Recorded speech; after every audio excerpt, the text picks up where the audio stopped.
Selamat siang Indonesia. Anda menyaksikan seputar Bali terkini pukul 11 WITA bersama saya Agus Jagetraya.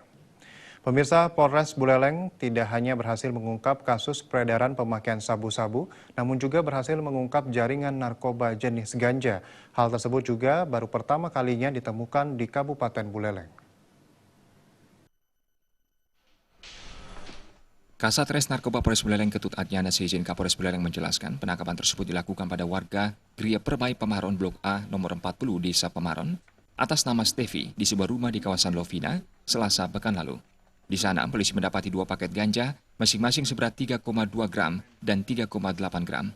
Ganja dengan berat 3,2 gram masih dalam bentuk utuh, sementara paket 3,8 gram sudah berbentuk serpihan. Dari 2 paket tersebut hanya 1 paket saja yang diakui oleh Stevi, yakni paket seberat 3,2 gram. Polisi terus mendalami kasus tersebut hingga berselang beberapa menit, penangkapan juga dilakukan terhadap warga lingkungan Peguyangan, Gang 1 nomor 4 Kelurahan Astina, Buleleng, atas nama Denny. Kuat dugaan barang tersebut berasal dari Denny. Hasil pemeriksaan petugas berhasil mengamankan uang tunai Rp100.000 yang diduga hasil penjualan ganja.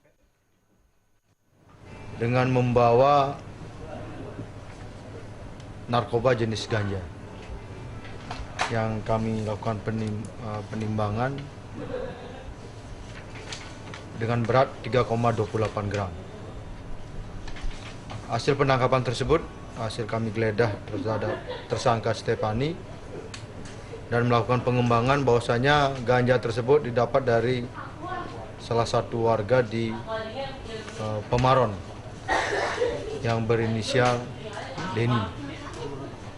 Dan kami lakukan pengecekan, memang benar hasil interogasinya memang si Denny memberikan Stefani ganja dengan harga Rp100.000.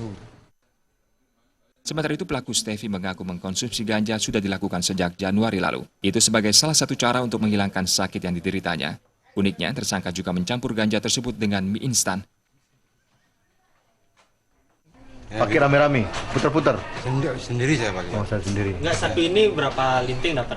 Saya minum itu Pak, saya bikin teh saya minum. Saya sakit juga punya ini biar hilang. Ketagihan sakit apa? Ada sakit kayak Stroke. asam urat sama lever saya. Ya, cuma kan belum dapat izin saya. Kamu hilang sakitnya setelah Hilang ya. Enak, tenang saya. Dan saya minum, ya, aduk pakai teh. Sariwangi. Ya, atau saya masukkan supermi saya makan. Akibat perbuatannya, kedua pelaku langsung digiring ke Mapolres Buleleng untuk menjalani pemeriksaan lebih lanjut dan dijerat pasal 111 ayat 1 Undang-Undang RI nomor 35 tahun 2009 tentang narkotika dengan ancaman hukuman maksimal 12 tahun penjara. Komang Yuda, Bali TV. Sekian seputar Bali terkini kali ini. Terima kasih untuk perhatian Anda. Salam Indonesia.